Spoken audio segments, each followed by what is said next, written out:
الرحمن الرحیم الحمدللہ رب العالمین اللہم صلی علی محمد وآل محمد۔ السلام علیکم حضرات ناظرین، آج 31 جنوری 2024 ہے اور میں ابن الخیر سید البخش تسنیم آپ کی خدمت میں حاضر ہوں۔ گزارش یہ ہے کہ کوئی بھی نبی آیا تو اس کا کوئی نہ کوئی مددگار بھی تھا، اور اس کے بعد اس کا کوئی نہ کوئی قائم مقام بھی تھا، تاکہ جو دین نبی امت کو دے اور اس کے بعد اس نبی کا قائم مقام تاکہ اس دین کی حفاظت کرے، تاکہ بعد میں آنے والے لوگ بھی نبی کی اس تعلیم سے فائدہ اٹھا سکیں۔ یہ اللہ کا قانون ہے۔ تو میں عرض کرتا ہوں کہ حضرت قریب کی بات کرتا ہوں کہ حضرت محمد مصطفیٰ سے پہلے حضرت عیسیٰ علیہ السلام آئے اور حضرت موسیٰ علیہ السلام آئے۔ عیسیٰ سے بھی پہلے حضرت موسیٰ علیہ السلام، تو میں ان کی مثال پیش کرتا ہوں، اور وہ قرآن مجید سے۔ حضرات ناظرین، آپ کو یہ معلوم ہونا چاہیے، نہ میں کسی مذہب کی پر تنقید کرتا ہوں، نہ کسی مذہب کی تائید کرتا ہوں، بلکہ میرا مقصد یہ ہے کہ مسلمانوں نے قرآن کو چھوڑ دیا، کتابوں پر اکتفا کر رہے ہیں، اپنے آپ کو عالم کہلا رہے ہیں۔ میں یہ صرف قرآن مجید کو ترویج دینا چاہتا ہوں۔ میں چاہتا ہوں کہ مسلمان قرآن کی طرف رجوع کریں۔ جو کچھ قرآن میں ہے وہ بالکل بے شک ہے، اس میں کوئی شک و شبہ نہیں، اور قرآن مجید کی بات جو ہے وہ بالکل حقیقت ہے، کیونکہ یہ اللہ کا کلام ہے جو سمیع بصیر ہے، اس کا کلام ہے۔ تو حضرت موسیٰ علیہ السلام جب کوہ طور پر پہنچے تو اللہ رب العزت نے فرمایا، یہ پہلی بار جب کہ طور پر پہنچے اب اس کو نبوت مل رہی ہے، اور اللہ رب العزت حضرت موسیٰ کے ساتھ پہلی بار خطاب فرما رہے ہیں۔ تو اللہ رب العزت نے فرمایا، موسیٰ تو پاک مقام پر آ گیا ہے، اپنے جوتے اتار دے اور تو فرعون کی طرف جا، میں تجھے اپنا کلام دیتا ہوں اور آیات نشانیاں، یعنی کہ عصا کا اژدہا بننا، ید بیضا۔ تو فرعون چونکہ سرکش ہو چکا ہے، اسے نصیحت کر۔ تو اس وقت حضرت موسیٰ علیہ السلام نے کوہ طور پر کھڑے ہو کر عرض کی اللہ رب العزت سے، کہ وہ قرآن مجید کی آیات ہے، میں آپ کے سامنے پڑھتا ہوں۔ حضرت موسیٰ نے عرض کی، اعوذ باللہ من الشیطان الرجیم، بسم اللہ الرحمن الرحیم، قال رب اشرح لی صدری ویسر لی امری واحلل عقدۃ من لسانی یفقہوا قولی واجعل لی وزیرا من اہلی ہارون اخی۔ یعنی حضرت موسیٰ نے عرض کی کہ اے اللہ، یہ میں نے سورۃ طٰہٰ کی آیت نمبر 25 سے 30 تک تلاوت کی ہے، اور جب حضرت موسیٰ نے یہ عرض کی کہ اے اللہ میرا سینہ کھول دے، میرے کام کو میرے لیے آسان کر، میری زبان کی گرہ کھول دے تاکہ وہ میری بات سمجھ سکیں، اور میرے بھائی ہارون کو میرے اہل میں سے، میری اہل بیت میں سے میرے بھائی ہارون کو میرا وزیر یعنی مددگار بنا دے۔ تو اللہ رب العزت نے جواب دیا، تو اللہ نے جواب دیا، کالا قد اوتیت سؤلک، کہ اے موسیٰ تیرے سوال کو پورا کر دیا گیا، یعنی جو تو نے سوال کیا وہ پورا کر دیا گیا، اور تجھے تیری سینہ بھی کھول دیا گیا، اور تجھے وہ تیری زبان کی گرہ بھی، اور تیرے بھائی ہارون کو تیرا مددگار بنا دیا گیا ہے۔ تو یہ موسیٰ علیہ السلام کے مددگار تھے۔ حضرت ہارون تھے نبی معصوم، اور حضرت موسیٰ کا اس عرض کرنے سے مقصد کیا تھا؟ بھائی تو وہ تھا، وہ ویسے بھی شاید مدد کرتا، مگر حضرت موسیٰ نے اللہ سے کیوں عرض کی؟ مقصد یہ ہے کہ مدد کسی نبی کی وہی کر سکتا ہے جو معصوم ہو۔ حضرت موسیٰ کا مقصد یہ تھا کہ جس طرح تو نے مجھے یہ خاص ہے عصمت و طہارت دیا ہے، معصوم و طاہر و اطہر نبی بنایا ہے، اسی طرح اسے بھی خاص ہے عصمت و طہارت عطا فرما تاکہ وہ میری مدد کر سکے میرے کام میں۔ یعنی جس طرح کوئی انسان مثال طور پر ڈاکٹر کا مددگار ڈاکٹر ہی ہو سکتا ہے، تو اسی طرح معصوم نبی کا مددگار کوئی معصوم ہی ہو سکتا ہے۔ تو موسیٰ کے عرض کرنے کا مقصد یہ تھا کہ میرے بھائی کو عصمت و طہارت عطا فرما کے میرے ساتھ کر دے۔ تو اللہ نے فرمایا جا تیرے اس سوال کو پورا کر دیا گیا، میں مختصر سے مختصر عرض کر رہا ہوں۔ اور پھر یہی جو حضرت موسیٰ کے مددگار تھے حضرت ہارون، جب حضرت موسیٰ علیہ السلام جانے لگے کوہ طور پر، تو اللہ نے اسے بلایا تھا 30 راتوں کے لیے، مگر 10 اوپر کر کے 40 رات کے بعد واپس آنے کی اجازت دی۔ تو اس وقت حضرت موسیٰ علیہ السلام جب جانے لگے کوہ طور پر، تو یہ اعراف کی آیت نمبر 100 سورت اعراف ہے، آیت نمبر 142 ہے، وہ پڑھ رہا ہوں۔ جب طور پر جانے لگے حضرت موسیٰ علیہ السلام، تو اپنے بھائی ہارون سے، وہی جو اس کا مددگار تھا، اسی اپنے مددگار بھائی سے یہ فرمایا وقال موسیٰ یا ہارون لاخلفنی فی قومی وصل ولا تتبع سبیل المفسدین۔ تو موسیٰ علیہ السلام نے اپنے بھائی ہارون سے فرمایا کہ تو میرا قائم مقام، میرا خلیفہ بن جا، میرا قائم مقام بن جا، وصل اصلاح کرتے رہنا، ولا تتبع سبیل المفسدین، دیکھنا کہ میرے اصحاب میں کچھ مفسد بھی ہیں، فساد برپا کرنے والے بھی ہیں، ان کی راہ نہ چلنا، اصلاح ہی کرتے رہنا۔ تو خلیفہ کس کو بنایا؟ اسی کو جو مددگار تھا حضرت موسیٰ کا، اسی اپنے مددگار کو اپنا نائب، اپنا خلیفہ مقرر کیا۔ پھر اب ذرا سوچیں، قرآن مجید پر ذرا غور کرنا ہوتا ہے، اگر آپ نے غور نہ کیا تو اللہ رب العزت تو فرماتے ہیں افلا یتدبرون القرآن ام علی قلوب اقفالها، سورۃ محمد۔ کیا یہ لوگ قرآن میں تدبر نہیں کر سکتے؟ کیا ان کے دلوں پر تالے لگے ہوئے ہیں؟ قرآن پر تدبر کرنا ہم پر فرض ہے۔ تدبر کا مقصد ہے سوچنا، قرآن کو سامنے رکھ کر سوچنا، یہ ہم پر فرض ہے۔ تو اللہ رب العزت نے جب تو اس قرآن مجید کی مختلف آیات کو مد نظر رکھ کر کوئی کسی بات کو ثابت کرنا ہوتا ہے، تو حضرت موسیٰ نے جو مددگار اللہ سے مانگا تھا حضرت ہارون، جب کوہ طور پر جانے لگے، میں نے سورۃ اعراف کی آیت نمبر 142 آپ کے سامنے پڑھی ہے، جب کوہ طور پر جانے لگے اسی مددگار کو مقرر کیا، اپنا قائم مقام بنایا کہ امت کا خیال رکھنا، یہ گمراہ نہ ہو جائے۔ 40 ویسے موسیٰ علیہ السلام کو تو حکم دیا گیا تھا 30 راتوں کے لیے، وہ 30 راتوں کے لیے مقرر کر رہے تھے، 10 اور جو اوپر 10 راتیں ہیں، یہ تو اللہ نے طور پر حکم دیا تھا کہ اور مزید 10 راتیں رہو۔ تو اس کا مقصد یہ ہے کہ صرف 30 راتوں کے لیے جا رہے تھے تو اپنا قائم مقام مقرر کر رہے تھے۔ آپ خود سوچیں جو حضرت محمد مصطفیٰ صلی اللہ علیہ وآلہ وسلم ہمیشہ کے لیے دنیا سے جا رہے تھے، کیا انہوں نے اپنا قائم مقام کیوں نہ مقرر کیا؟ کیا امت مسلمہ اتنی دانا ترین تھی کہ بغیر کسی ہادی اور بغیر کسی محافظ کے وہ دین پر صراط مستقیم پر قائم رہ سکتی تھی؟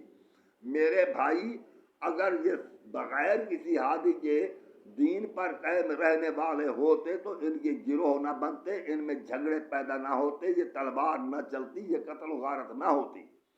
تو اب دیکھنا یہ ہے آدھر قرآن اللہ کے رسول حضرت محمد مصطفیٰ تاجدار انبیاء ختم النبیین سید المرسلین صلی اللہ علیہ وآلہ وسلم نے اپنے بعد کس کو مقرر کیا؟ موسیٰ نے، یاد رکھو، موسیٰ علیہ السلام نے اپنے بھائی ہارون کو جو اس کا مددگار تھا اسی کو مقرر کیا۔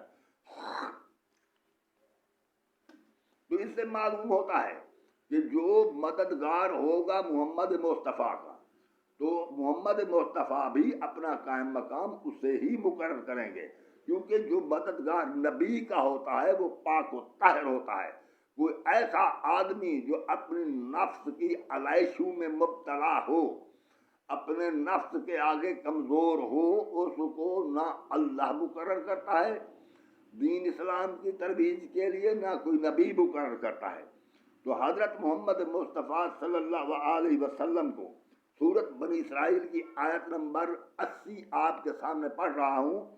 اللہ نے فرمایا وَقُلْ رَبِّ أَدْخِلْنِي مُدْخَلَ صِدْقٍ وَأَخْرِجْنِي مُخْرَجَ صِدْقٍ وَاجْعَل لِّي مِن لَّدُنكَ سُلْطَانًا نَصِيرًا۔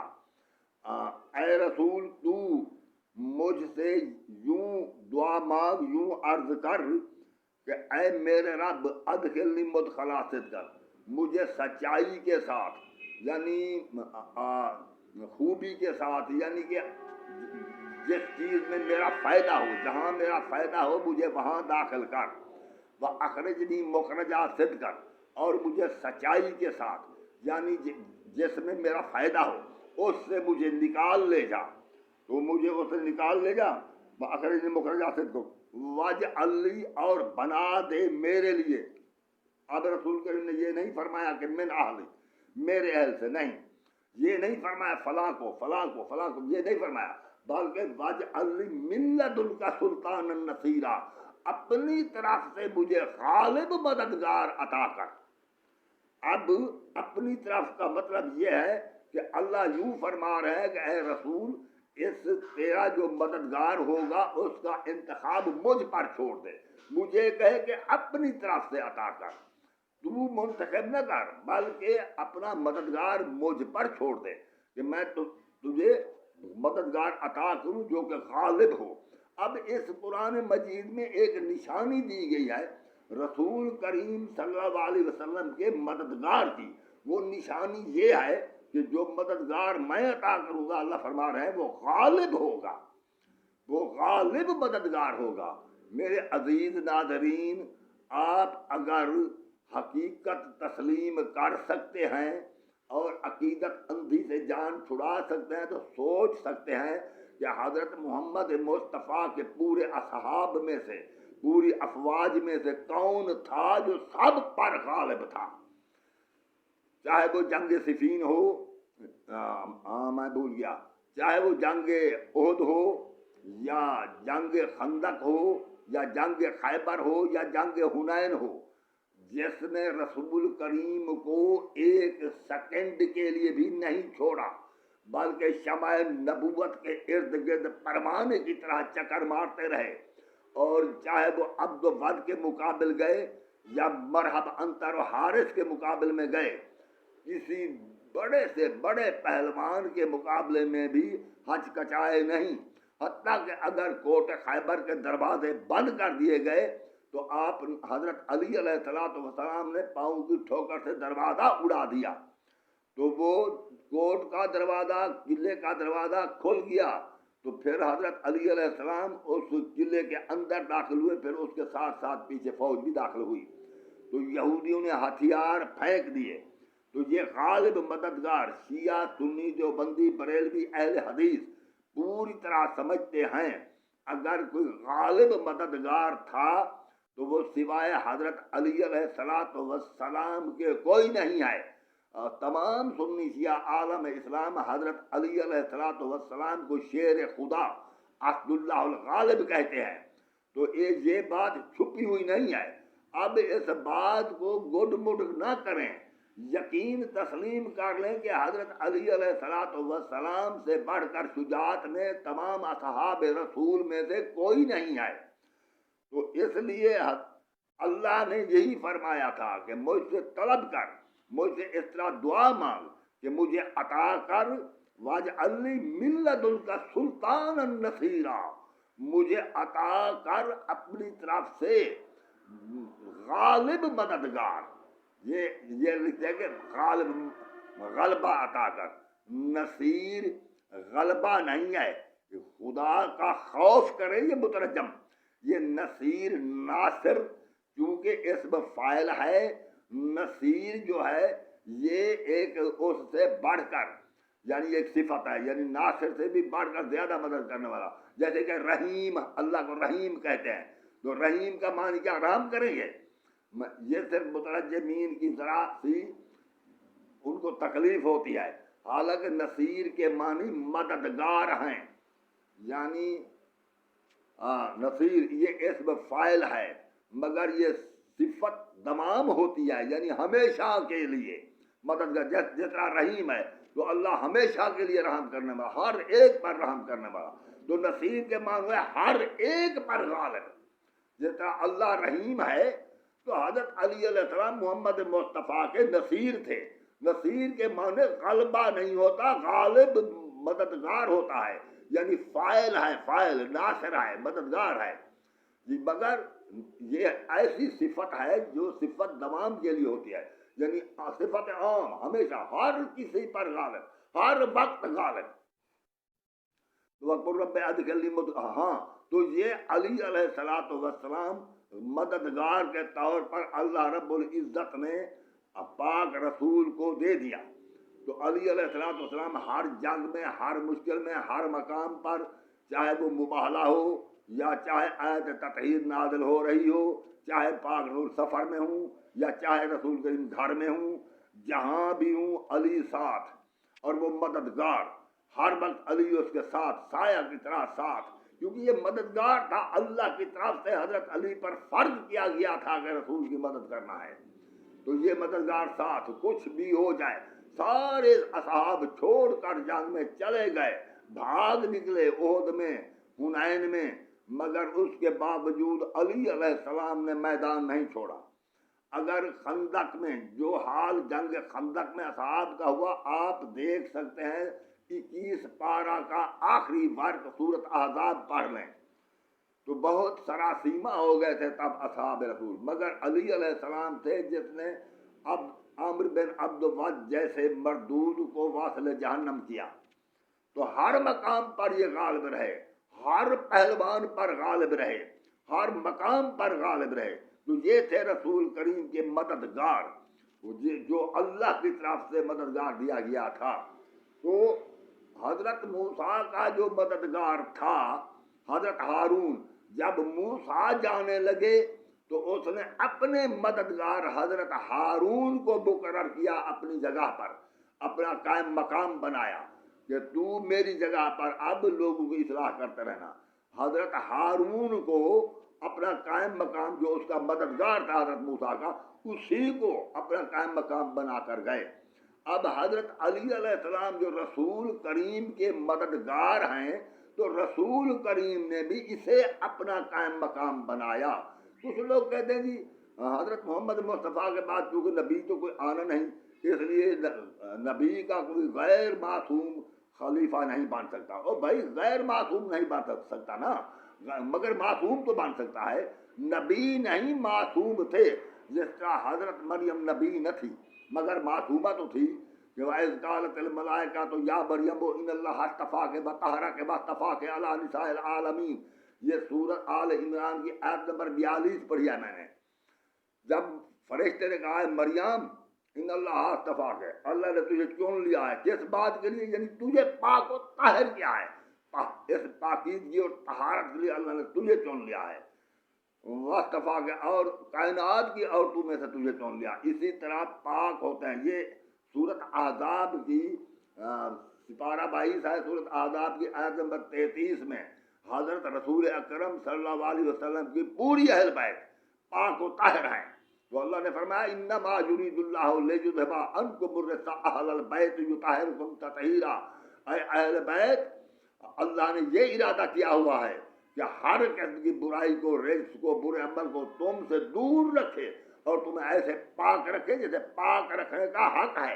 تو پاک، معصوم، طاہر و اطہر نبی کا خلیفہ، نبی کا قائم مقام پاک و طاہر اطہر ہو سکتا ہے. بھئی اگر کوئی پاک و طاہر و اطہر، دیکھو ایک نبی کا مددگار بھی تو پاک و طاہر ہو سکتا ہے. اگر نبی کا مددگار علی بن سکتا ہے تو اس کا قائم مقام کیوں نہیں بن سکتا؟ کیونکہ بغیر طہارت کے کوئی نبی کی مدد نہیں کر سکتا. جس طرح حضرت موسیٰ نے عرض کیا کہ مجھے اپنی میرے بھائی ہارون کو میری اہل میں سے میرا مددگار بنا دے، تو اسی طرح اللہ نے رسول کریم کو بھی فرمایا کہ مجھ سے بھی طلب کر تو میں تمہیں غالب مددگار عطا کروں۔ ظاہر ہے کوئی نبی کی مدد، غیر معصوم تو نبی کی مدد کر نہیں سکتا، معلوم ہوا کوئی سید الانبیاء کی مدد کرنے کے لائق تھا، تو اس لیے اللہ نے فرمایا کہ قل رب ادخلنی مدخلا صدق واخرجنی مخرج صدق واجعل لی من لدنک سلطانا نصیرا، کہ مجھے یہ کہے کہ میں تیرے لیے ایک غالب مددگار عطا کروں۔ تو ظاہر کوئی معصوم شخص تھا، وہ معصوم شخص یہی حضرت علی علیہ السلام تھے، جو اہل بیت کے فرد رسول کے بعد کا نمبر حضرت علی کا ہے اہل بیت میں۔ یہ حضرت علی پاک و طاہر، آیت تطہیر کے مطابق پاک و طاہر معصوم من الخطا تھے، اس لیے یہ حضرت رسول کریم کے مددگار ہوئے، کیونکہ موسیٰ کا مددگار موسیٰ کے بعد موسیٰ کا قائم مقام بن گیا، تو معلوم ہوا کہ ہمیشہ ہر نبی کا مددگار اس کا قائم مقام وہی ہوتا ہے جو اس کا مددگار ہوتا ہے۔ جو موسیٰ، جس طرح موسیٰ کا مددگار ہارون اس کا قائم مقام بن گیا، موسیٰ نے بنایا، اسی طرح محمد مصطفیٰ کا جو مددگار ہے یہی قائم مقام ہے۔ حضرت محمد مصطفیٰ کا قائم مقام اور خلیفہ اول یہی علی علیہ السلام ہے۔ تو اس لیے رسول کریم نے حجت الوداع یعنی غدیر خم کے مقام پر جو خطبہ دیا تھا 10 ذی الحج 18 ذی الحج کو 10 ہجری کو، تو اس وقت رسول کریم نے یہی فرمایا کہ انی ترکت فیکم ثقلین کتاب اللہ بعزتی اہل بیتی، کیونکہ اہل بیت پاک تھے، میں تمہارے درمیان اللہ کتاب اہل بیت چھوڑ جا رہا ہوں، کیونکہ اہل بیت بھی پاک تھے، قرآن بھی پاک، اہل بیت میں بھی کوئی شک نہ تھا، قرآن میں بھی کوئی شک نہیں، اہل بیت سے بھی کوئی غلطی نہ ہو سکتی تھی، قرآن میں بھی کوئی غلطی نہیں، تو یہ برابر تھے دونوں پاک، ان پاک و طاہر نفوس کو اور اس اللہ کی کتاب کو حوالے کر کے لوگوں کو یہ فرمایا کہ ان تمسکوا بہما لن تضلوا بعدی، میرے بعد گمراہ نہ ہوگے اگر ان کے ساتھ تم نے تمسک رکھا، کیونکہ آیت نمبر 69 سورۃ نساء کی ہے، اس میں یہ فرمایا گیا کہ انعم اللہ علیہم من النبیین والصدیقین والشہداء والصالحین وحسن اولئک رفیقا،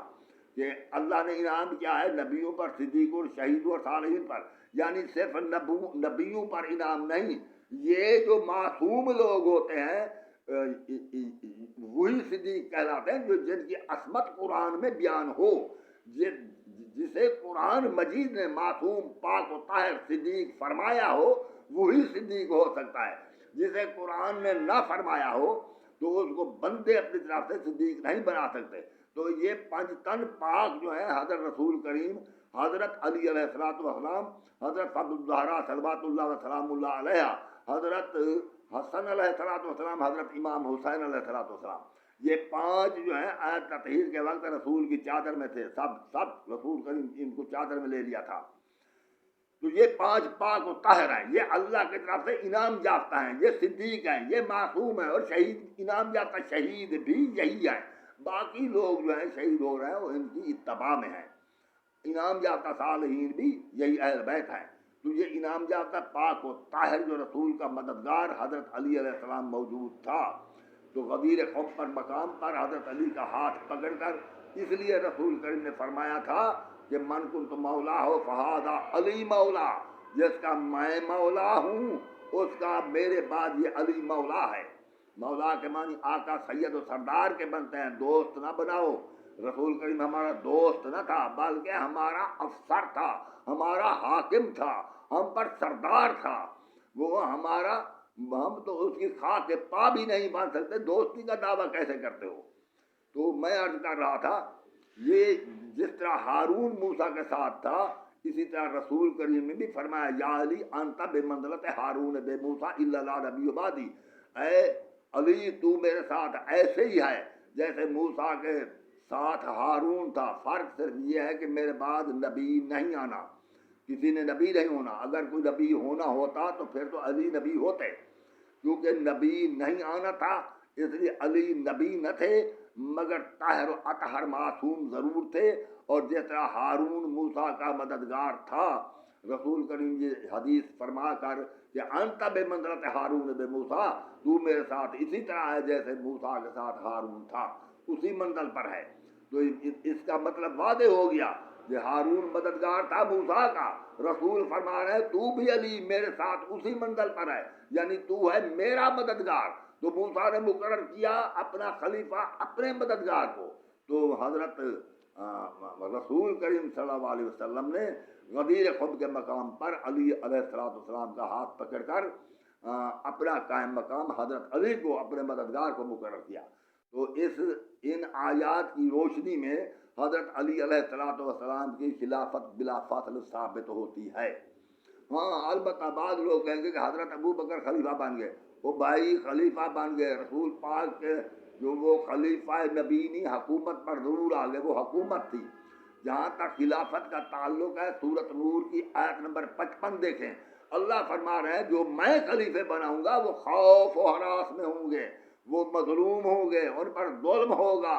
وَلَيُبَدِّلَنَّهُم مِّن بَعْدِ خَوْفِهِمْ أَمْنًا، میں ان کے خوف کو ایک وقت امن میں تبدیل کر دوں گا۔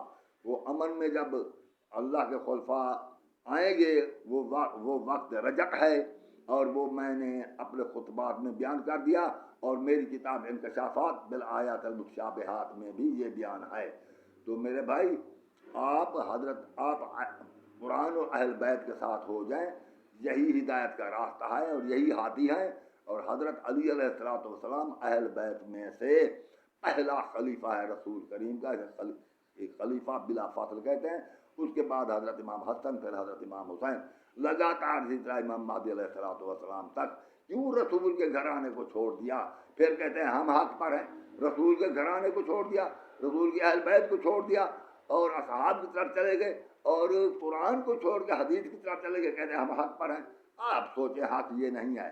تو وما علینا الا البلاغ، والسلام علیکم ورحمۃ اللہ وبرکاتہ۔